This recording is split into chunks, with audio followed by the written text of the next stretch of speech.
जय हिंद दोस्तों, आप लोगों का जय हो, हम विद्यार्थियों का जय हो। चलिए आज हम बताएंगे भौतिक गुणधर्म के आधार पर धातु और अधातु में क्या अंतर है। इससे पहले हम धातु से परिचय कराएंगे और अधातु से परिचय कराएंगे। हम ऊपर लिखे हैं भौतिक गुणधर्म। क्या लिखे हैं? धातु और अधातु। क्या लिखे हैं? किस गुणधर्म के आधार पर?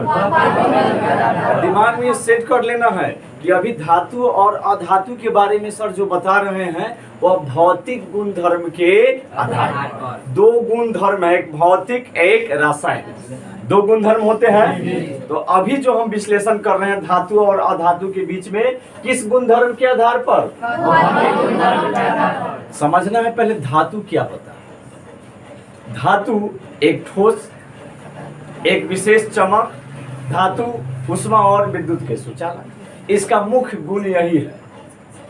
धातु और अधातु में हम फर्क करते समय यह बात कहते हैं कि धातु जो है वह क्या है? कठोर होता है। धातु में एक विशेष प्रकार की चमक पाई जाती है। धातु विद्युत और ऊष्मा के सुचालक होता है। अगर हम अधातु की बात करें, अधातु वह गैसीय अवस्था में होता है, जैसे में कार्बन, ऑक्सीजन, सल्फर, आयोडीन, ये सब क्या है? अधातु। अब ऑक्सीजन को कोई देखा है? नहीं। देखे जी? नहीं। वो गिट्टी के जैसे कठोर होता है क्या? नहीं। जबकि लोहा को देखे आप लोग जी, वो कठोर होता है। सल्फर गैसीय अवस्था में, आयोडीन, सल्फर, ऑक्सीजन, हाइड्रोजन, तमाम तरह के गैसें वह किस रूप में जाने जाते हैं? अधातु के रूप में जाने जाते हैं। किस रूप में बउआ? जबकि हम लिखे हैं यहाँ मैग्नीशियम, सोडियम, पीबी मतलब सीसा, लेड, जेडन, जिंक, एजी सोना, सीयू कॉपर, इस तरह बहुत ऐसे ठोस रूप में पाए जाते हैं जिसे हम कहते हैं धातु। अब दोनों में हम कुछ विश्लेषणात्मक रूप से अलग अलग जो गुण पाए जाते हैं इस पर हम बात करें। देखिए, धातु में धात्विक चमक पाया जाता है। धात्विक चमक के मतलब धातु में एक विशेष प्रकार का चमक पाया जाता है, जबकि अधातु में इस तरह कोई चमक उमक होता नहीं है। कुछ अपवाद हैं जिसे हम बाद में फिर बताएंगे। अभी हम धातु के विशेष गुण बता रहे हैं भौतिक रूप से। किस रूप से बउआ? देखिए, धात्विक चमक मतलब धातु में एक विशेष प्रकार की क्या हो जाती है? चमक पाई जाती है। जैसे में सोना, सोना को देखिए गजब चमकीला है। आपका इससे और हीरा से तो कम ही न चमकता है। सही बात है, वहां भी पहुंचेगी। चांदी को देखे हैं, गजब चमक पाया जाता है। महिला सबके दम चाहिए सोना के आभूषण और चांदी वाला पायल का, न तो नाक धुन देती है। का है कि ओका कोई जोर है? कितना कहो कि एल्युमिनियम के पहनना ला टॉप, तो न एल्युमिनियम पहनम, सोना चाहिए। सही बात है कि ना? साहिल को सोना के मंगती क्या? सही बात है। बियाह शादी में अगर न ले जाइए तो कुटाइयो हो जाता है। का कथी कथी लैला खा समझी या भैंसुर चढ़ावे थे, तरी दिखाओ हमरा, तो मालूम चलता है कि सोना के पानी चढ़ा ले तो मार हो जाता है। तो सोना कितना महत्व है शादी विवाह में आभूषण के रूप में, है कि नहीं?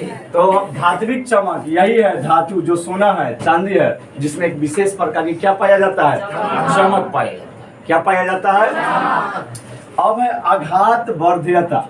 आघात वर्ध्यता के मतलब धातु को हम पीट कर चादर के रूप में फैला सकते हैं। आघात वर्ध्यता का मतलब है कि धातु को हम पीट कर चादर के रूप में क्या कर सकते हैं? फैला सकते हैं। ऐसा गुण किसमें है? किसमें है? नहीं ठीक से आज बोलना है। काहे रे बाबू? किसमें है जी? धातु में। क्या धातु में मिलेगा? ऑक्सीजन को पकड़ लीजिए, धातु हथौड़ी से पीटिए, पिटाएगा नहीं। तो धातु में आघात वर्ध्यता भी पाया जाता है, यानी उसे हम पीट कर चादर के रूप में भी ला सकते हैं। खूब समझते चलिए। आपको प्रश्न हम देंगे कि धात्विक चमक किसे कहते हैं या धात्विक चमक किसे कहते हैं। दूसरा प्रश्न होगा कि आघात वर्धीयता से आप क्या समझते हैं, यही परिभाषा लिखना है, इसलिए खूब गौर से सुनेंगे आप लोग। अब है तन्यता। क्या है बउआ? तन्यता के मतलब कि धातु के कुछ ऐसे तत्व है जिसे खींचकर बहुत लंबे पतली सी तार में हम क्या कर सकते हैं, हाँ, परिणत कर सकते हैं। तो इस गुण के कारण धातु को तन्यता या तन्य गुण भी कहते हैं। जैसे में सोना, सोना का संकेत क्या है? एयू। क्या है बउआ? सोना का संकेत क्या है? एयू। एयू मतलब सोना। सोना बउआ 1 ग्राम सोना ले लीजिए। कितना ग्राम सोना? 1 ग्राम। और 1 ग्राम सोना को खींच के 2 किलोमीटर, यहाँ से मदरना चौक चल जाएगा। 1 ग्राम सोना, समझ रहे हैं? 1 ग्राम सोना से यहाँ से खींच के कर्नेजी सुराहा जो है ना बउआ मंदिर, शिव मंदिर, वहां तक चल जाएगा। छोटू के घर से तंगा सा पहले 2 किलोमीटर। क्या किलोमीटर बउआ? 2 किलोमीटर लंबा तार के रूप में हम फैला सकते हैं। इतना मुलायम और तन्य होते हैं धातु। इसलिए सोना और चांदी का उपयोग आभूषण में अधिक होता है, क्योंकि इतना मुलायम है कि उसे जिस आकार, जिस आकृति, जिस रचना, जिस संरचना में रखेंगे उसमें आसानी से परिणत हो जाता है।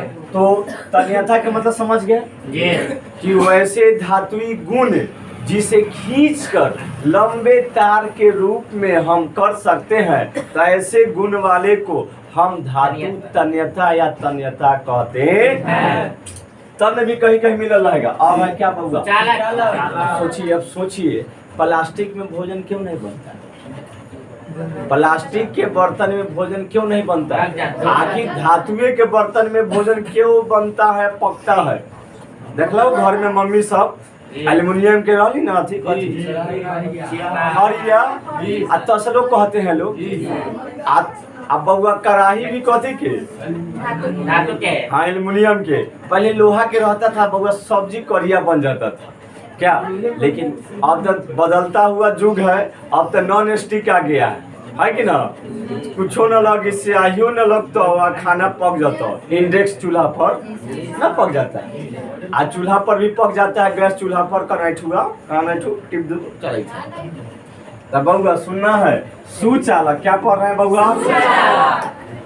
अब कुछ ऐसे चीज है जिसको नीचे गर्म करेंगे ना, तो कनैठी जो ऊपर वाला कान है, जिसको कथी कहते हैं, तसला के ऊपर जिसको पकड़ा जाता है बउआ, नीचे रहता है। अरे तसला धर लोग मार नहीं पसाता है रे, ढकनवा जो पर अटकल रहता है, जिसको गर्दनवा कहते हैं। तब बउआ कहने के मतलब है तसला, मान लीजिए क्या है बउआ? तसला है। क्या है? यहाँ देखिए, यहाँ ना गैस का प्रकाश है। अब यहाँ गैस के द्वारा इसमें गर्म किया गया, यहाँ गर्म हो जाता है। कहाँ गर्म हो जाता है? क्यों ढकना पर क्यों गर्म हो जाता है? नहीं जी, सुचालक है। उष्मा और विद्युत के धातु क्या होते हैं? सुचालक होते हैं। उष्मा और विद्युत के धातु क्या होते हैं? यहाँ गर्म करेंगे, यहाँ चले। अब करेंट बउआ, ये मान लीजिए ये लोहा के है, तो करेंट यहाँ सटाते हैं, जहाँ छुएंगे उतने क्या होगा? क्या है? क्योंकि सुचालक है। धातु विद्युत का क्या है? धातु विद्युत का क्या है? समझ में आ गया कि धातु जो है उष्मा और विद्युत के सुचालक होते हैं। सुचालक माने आसानी से वह चल जाएगा। अब सबसे अधिक धातु में सुचालक कौन है जानते हैं? नहीं। एजी। सुना ना तारू? एजी। कौन जी? एजी माने चांद। नहीं कहते एजी का बात बा हो, आई नहीं के बोलत नाराज बा का हो।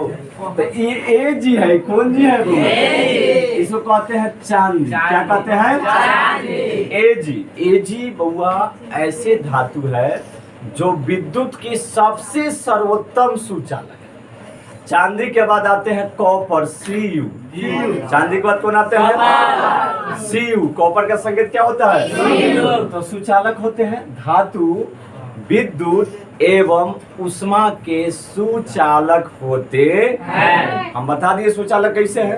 अब आगे पढ़ना है ध्वनिक या सोनोरस। कौन रस? ध्वनिक या सोनो। तो धातु में एक विशेष प्रकार का आवाज ध्वनि पाया जाता है। कभी घंटा उंटा बजाए आप लोग? गजब आवाज होता है ना। या कोई भी धातु ले लीजिए और उसको दूसरे धातु से टन कीजिए, टन गनगनाते रह जाता है। सोनो रस। सोनो रस मतलब हल इसमें खत्म होता है, आपके दिमाग में गूंजता रहता है। ऐसा धातु से क्या निकलता है? ध्वनि निकलता है। क्या निकलता है बउआ? तो इस गुण को हम सोनो रस कहते हैं या ध्वनिक कहते हैं। क्या कहते हैं बउआ? ध्वनिक या सोनो। तो यही है धातु के भौतिक गुण पर हम देखें। अब इसके विपरीत अधातु में आइए। किस में आना है? किस में आना है बउआ? अधातु में आएंगे तो आप समझते चलिएगा। अधातु में आएगा बउआ कार्बन। अधातु में कौन आएगा? कार्बन आएगा, ऑक्सीजन आएगा ना बउआ? शॉर्ट में लिख दिए। ऑक्सीजन के बाद हाइड्रोजन आएगा ना। उसके बाद सल्फर आएगा। बहुत तरह के जो हवा के रूप में है, गैस के रूप में, वो सब क्या है? अधातु। वो क्या है? क्या है? क्या है? आप बात समझना है। अब कहिएगा सब गैस में है तो एक ब्रोमीन की चर्चा हम कर दिए हैं। ब्रोमीन अधातु है। ब्रोमीन क्या है बउआ? लेकिन यह द्रव अवस्था में पाया जाता है। सब धातु गैसीय अवस्था में है अधातु, जबकि ब्रोमीन अधातु किस अवस्था में पाया जाता है? द्रव अवस्था में। किस अवस्था में?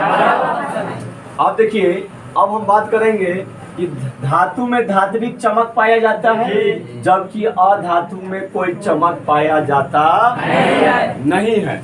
ठीक इसका उल्टा, धातु में धातुई चमक पाया जाता है, जबकि अधातु में कोई चमक पाया नहीं जाता। दूसरा, धातु आघात वर्ध्यता होता है, यानी इसको पीट कर हम चादर के रूप में फैला सकते हैं, जबकि अधातु में ऐसा कोई गुण पाया जाता नहीं है। अब ऑक्सीजन पकड़ाएगा तो हथौड़ी से पिटाएगा, अब पिटाएगा नहीं तो चादर बनेगा नहीं। अधातु में कोई आघात वर्ध्यता गुण पाया नहीं जाता। अब देखिए, धातु तन्य होते हैं, जबकि अधातु में तन्य नहीं होते हैं। तन्य वाले गुण कोई प्राप्त होता नहीं है। अब धातु विद्युत एवं उष्मा के सुचालक होते हैं, जबकि अधातु विद्युत एवं उष्मा के सुचालक नहीं है। फर्क बुझा रहा है ना? बस एक धातु को याद रखना है, उसका ठीक विपरीत अधातु सेट। ठीक विपरीत क्या सेट हो जाएगा? एक तरफ धातु दिमाग में रखना है, धातु जैसे दिमाग में आएगा उसका ठीक उल्टा क्या हो जाएगा? अधातु।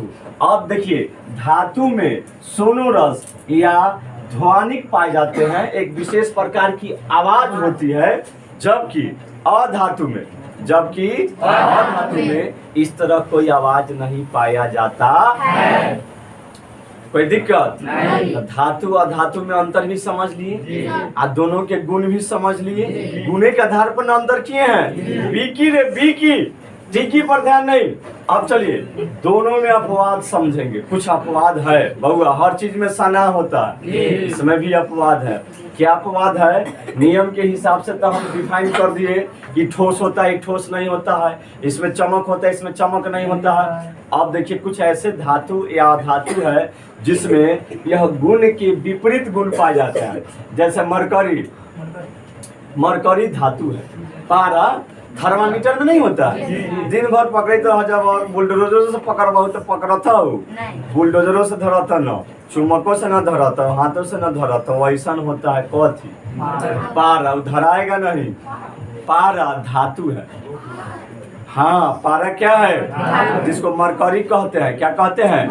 इसका संकेत है Hg। क्या होता है बउआ? Hg। वो कमरे के ताप पर द्रव अवस्था में होता है। सब धातु ठोस है तो कहिए सर ये मरकरी का है द्रव। अपवाद में याद करना कि मरकरी धातु होते हुए भी कौन अवस्था में पाया जाता है?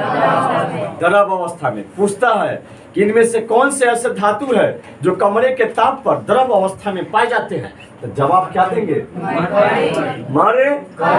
अब देखिए जितने भी धातु है सबके गलनांक क्या है? बहुत उच्च होते हैं। सभी धातु के गलनांक क्या होते हैं? बहुत उच्च होते हैं। लेकिन एक गैलियम है, एक क्या है? सीजियम है। याद रखिएगा गैलियम और सीजियम जिसका गलनांक बहुत कम होता है, ये धातु है। गैलियम और सीजियम क्या है? धातु है जिसका गलनांक बहुत ही कम है। हाथ पर रखिएगा ना बउआ, तो हाथ पर रखते ही पिघलने लगता है। कैसे बर्फ पिघलने लगता है और पानी बन जाता है, उसी तरह जैसे ही यह हाथ पर रखेंगे तो गैलियम और सीजियम पिघलना क्या होगा? शुरू हो जाता है। क्या हो जाता है? हाँ। आगे है कार्बन। क्या है? अधातु है। कार्बन क्या है? लेकिन इसके अपर रूप है हीरा एवं ग्रेफाइट। हीरा एवं ग्रेफाइट। क्या है बउआ? हीरा एवं। हीरा को देखिए आप लोग, बहुत कठोर होता है। हीरा क्या होता है बउआ? बहुत कठोर, और उसमें इतना चमक पाया जाता है कि उतना सोना और चांदी में भी चमक नहीं पाया तो ये अपवाद है। ये क्या है बउआ? अधातु होते हुए हीरा सबसे अधिक चमकीला और सबसे अधिक कठोर है। सबसे अधिक कठोर और चमकीला कौन है बउआ? हीरा, जो कार्बन के अपर रूप है। किसके रूप है? कार्बन के अपरूप है। अब इसी में लिखे ग्रेफाइट। क्या लिखे हैं बउआ? ग्रेफाइट लिखे हैं, वह विद्युत का सुचालक होता है। ग्रेफाइट क्या होता है? विद्युत का सुचालक। लेकिन आप नियम में पढ़े हैं कि अधातु विद्युत एवं उष्मा के सुचालक नहीं होते हैं। लेकिन अपवाद है, कार्बन का अपरूप है ग्रेफाइट। कौन है बउआ? ग्रेफाइट, जो विद्युत का सुचालक होता है। कार्बन क्या है बउआ? कार्बन के अपरूप हीरा एवं ग्रेफाइट क्या है? तो हीरा सबसे कठोर और चमकीला है, जबकि ग्रेफाइट मुलायम भी होता है, इसको हम काट भी सकते हैं। और यह विद्युत का क्या होता है? सुचालक होता है। क्या होता है बउआ? अब हम बात किए हैं कि धातु है बउआ, धातु कठोर होता है। धातु क्या होता है? क्या हम लोहा को चाकू से काट देंगे? क्या बताइए, हम एल्युमिनियम को चाकू से काट देंगे? आलू काटने वाला चाकू से, भिंडी काटने वाला चाकू से, पनीर चाकू से कटाता है बउआ? पनीर को देखे पनीर, ठीक उसी प्रकार रबर को देखे हैं? पनीर को आराम से चाकू चलाइएगा और आसानी से क्या होता है? कट जाता है। ठीक उसी प्रकार लिथियम, कौन रे बउआ? लिथियम, सोडियम और पोटेशियम, यह चाकू से काट लिया जाता है। यानी यह मुलायम भी है। कुछ धातु मुलायम भी है जिसे हम आसानी से चाकू से काट लेते हैं। पूछता है आपका दम, तुरंत प्रश्न आएगा बक्सा वाला में कि बताइए इनमें कौन ऐसे धातु है जिसे हम चाकू से आसानी से काट सकते हैं? उसमें सोडियम पहले आता है। कौन आएगा बउआ? तीनों में से जे एगो रहेगा, उसको क्या कर देंगे? टिक लगा देंगे। तो यह भौतिक गुण के आधार पर हम क्या किए हैं? धातु और अधातु को पूरा आप लोगों के बीच हम प्रस्तुत किए। ठीक है।